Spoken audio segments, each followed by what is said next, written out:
I'll be at my parents' house for a while to take care of my dad. But we're currently at your dad's funeral. What? At the funeral hall, the priest was just about to start the chanting.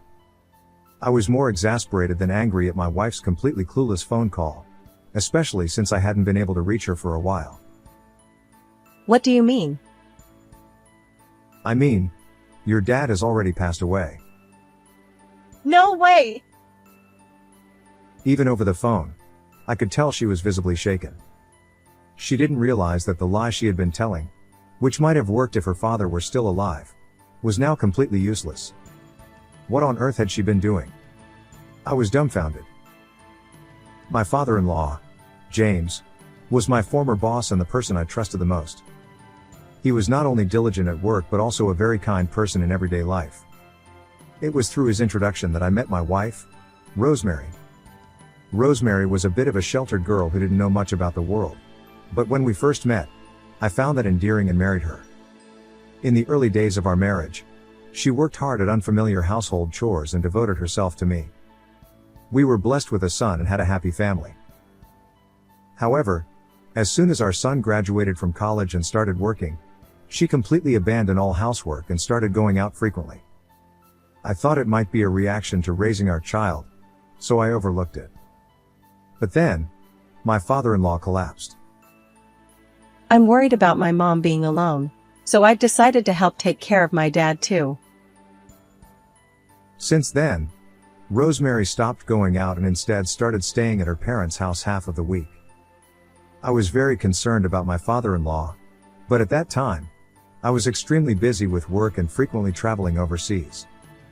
I couldn't even find time to call due to the time difference, and I felt guilty for leaving all the care responsibilities to Rosemary. I'm really sorry I can't do anything for your dad, even though he's done so much for me. It's okay. I'm really grateful that you care so much about my dad. Are you okay with the caregiving expenses? I can help out a bit if you need more. Thank you. My mom was a bit worried about it. That would really help. This is the least I can do. Then, can you give me $10,000 for now? What? That much? You just said you'd help with the money. Since we no longer had to pay for our son's education, I didn't mind providing the money, but I was surprised by the large amount she requested. Okay, but what do you need that much for? Didn't we renovate your parents' house to be barrier-free last year? Yes, but we need to buy a caregiving bed and other things. I see. At that time, I cashed out a fixed deposit and gave her $10,000. However, she kept asking for $1,000 or $2,000 more for caregiving expenses. Since I had offered to help, I felt reluctant to question her too much, but I was still concerned about the frequent large expenses.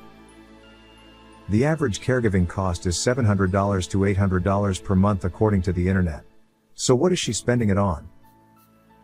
I should have contacted her parents' house to ask, but I was too busy with work. I kept postponing it, thinking that by providing the money, I was also participating in the caregiving. One day, after returning from a week-long overseas business trip, I'm home. Oh? Was today the day you were coming back?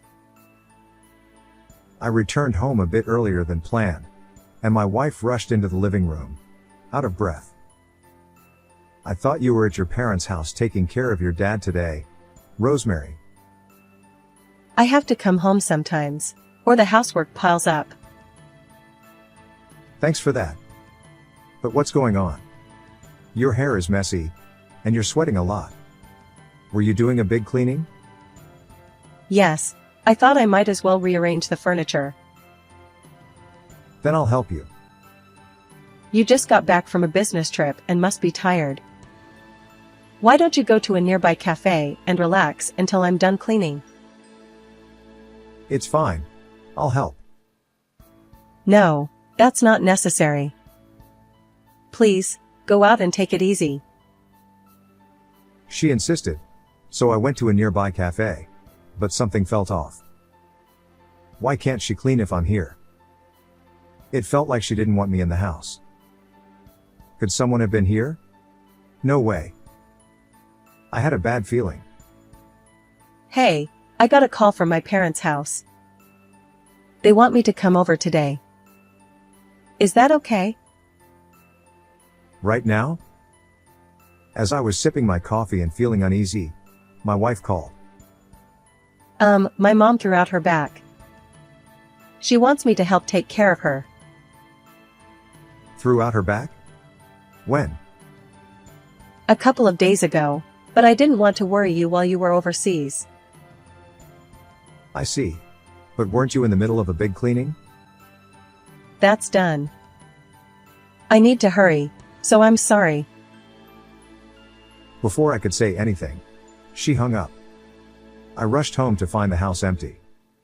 Despite her saying she was doing a big cleaning, there were no trash bags, and the house looked the same as before. I decided to call my mother-in-law, and her response was unexpected. Hello. Actually. Michael, I'm glad I reached you. James is in critical condition. Come to the hospital right away. I hurried to the hospital she mentioned. If it's such a serious situation, why didn't Rosemary tell me? My suspicions about Rosemary grew even stronger. When I rushed to the hospital by taxi, my father-in-law had already passed away. I was shocked and tears welled up in my eyes, as I couldn't be there for the final moments of someone who had been so good to me. I'm very sorry about James. I'm sure he was happy that you came. But Rosemary... To my surprise, Rosemary, who was supposed to be taking care of her father in place of her mother, was not at the hospital.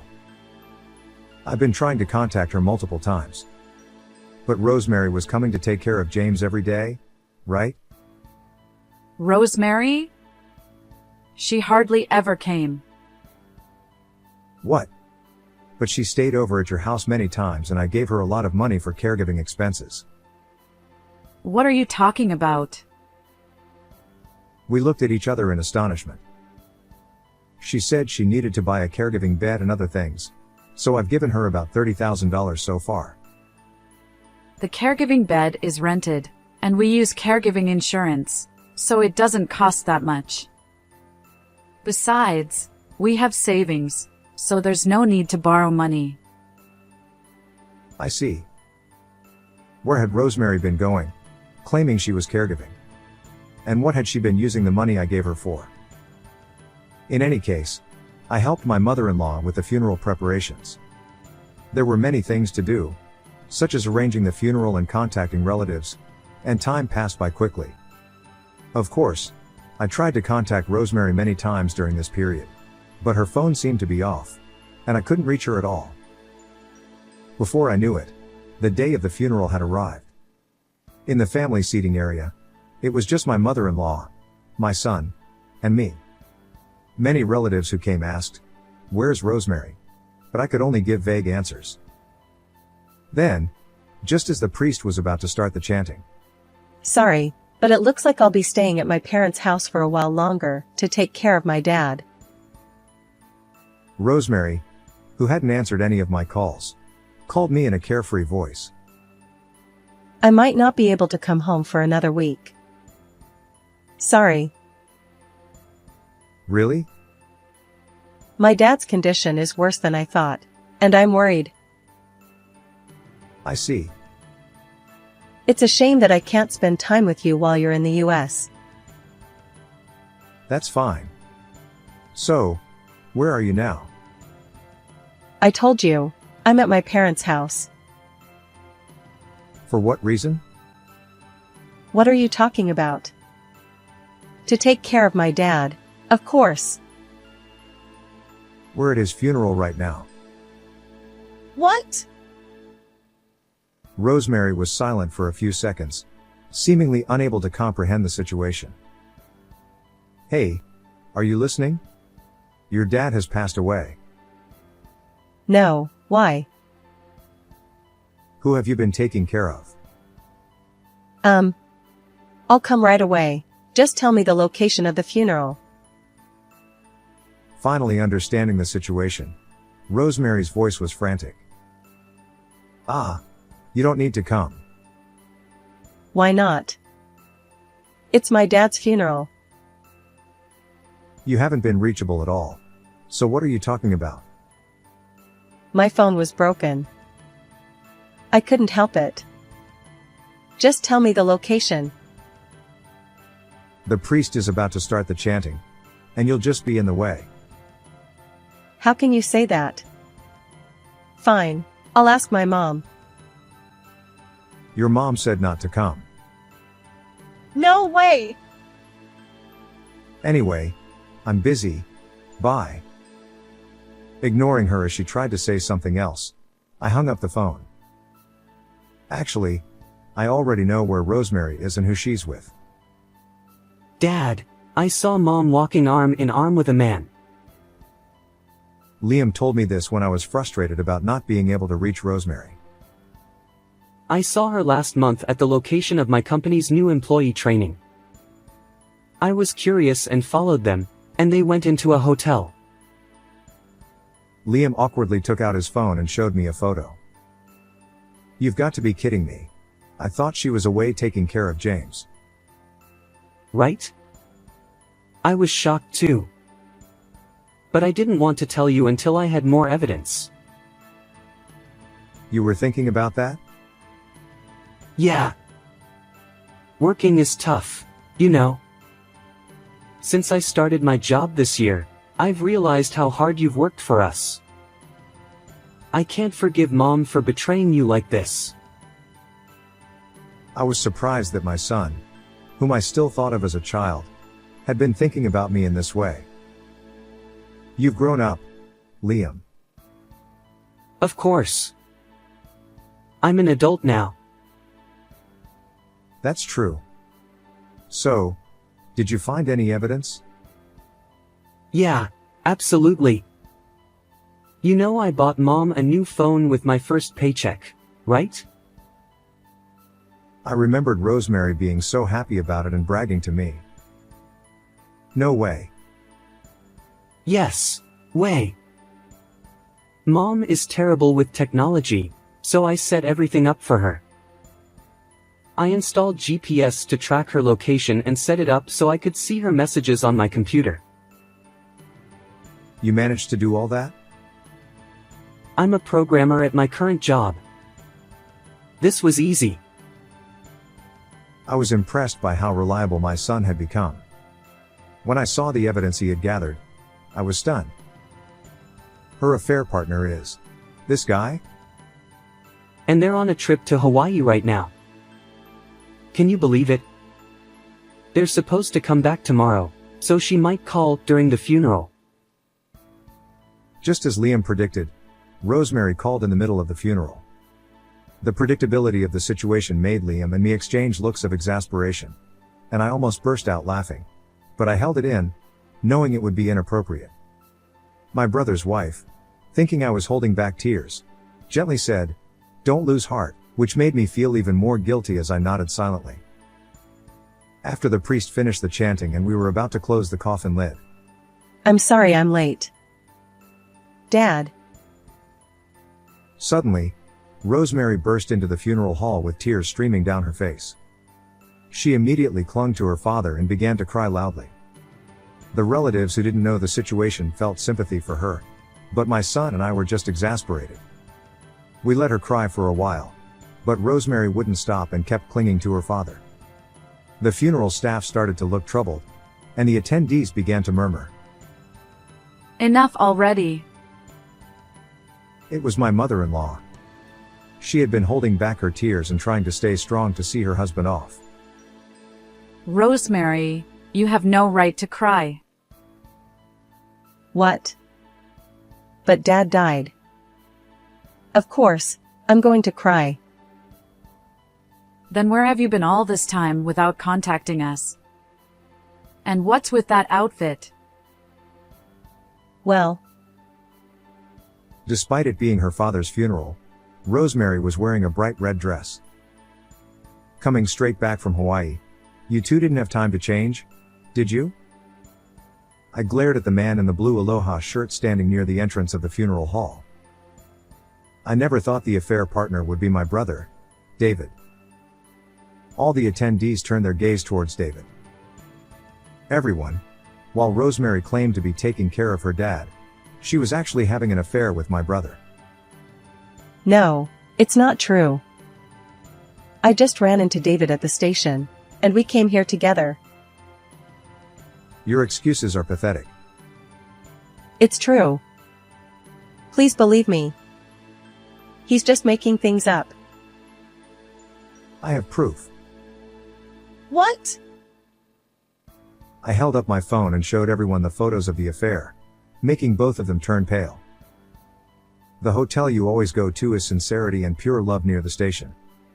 You go there 3 times a week. And when I'm not around, you even use our bed at home. It's disgusting.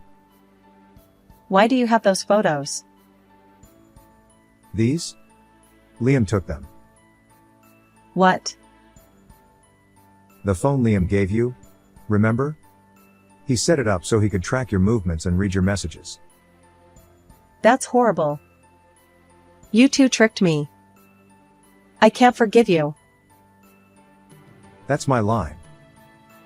While Rosemary and I were arguing, there was a sudden slapping sound from the back of the hall. I looked and saw my brother getting slapped hard by his wife. She even picked up a nearby folding chair and tried to hit him with it, causing people around to rush in and stop her. It was chaos. Taking advantage of the commotion, Rosemary came up to me. Why are you revealing this now? You're ruining my dad's funeral. You're the one to talk? He was my dear dad. Then you should have taken proper care of him. And what did you do with the $30,000 I gave you for caregiving expenses? Stop nagging about such a small amount. You're so petty. You'll pay it back. And I'll be getting alimony too. Alimony? Of course. We're getting divorced. No. I don't want that. I don't want to see your face anymore. It was just a moment of weakness. I wasn't serious. Let's start over. Enough already. With my mother-in-law's sharp rebuke, the room fell silent. Please close the coffin lid. The funeral staff, who were taken aback, hurriedly closed the lid. What should have been a solemn farewell moment turned into a rushed task. I don't want to see your face anymore. At her cold words, Rosemary collapsed to her knees. David too was left staring blankly into space after his wife declared she wanted a divorce. After that, we left the two of them at the funeral hall and headed to the crematorium. Thus, Rosemary and I divorced. Since she had no savings, I didn't ask for alimony, but I did kick her out of the house without any share of the assets. As for my brother David, he paid me $30,000 in alimony in one lump sum. David's wife also demanded alimony from Rosemary. Moreover, David was fired from the company where his wife's father was the president. With nowhere else to go, the two of them started living together. But since they were only interested in a fling, it didn't work out, and they soon separated. Rosemary contacted me once after that. Aren't you lonely being alone now? Let's get back together. I was appalled by her selfishness and felt relieved that I had divorced her. Recently, my son has started living on his own, but he occasionally comes back to share a drink with me. On the monthly anniversary of my father-in-law's death, we visit my mother-in-law together. At 48, I've returned to a carefree single life, and I find it not so bad. How did you like this story? Please subscribe to my channel. See you in the next video.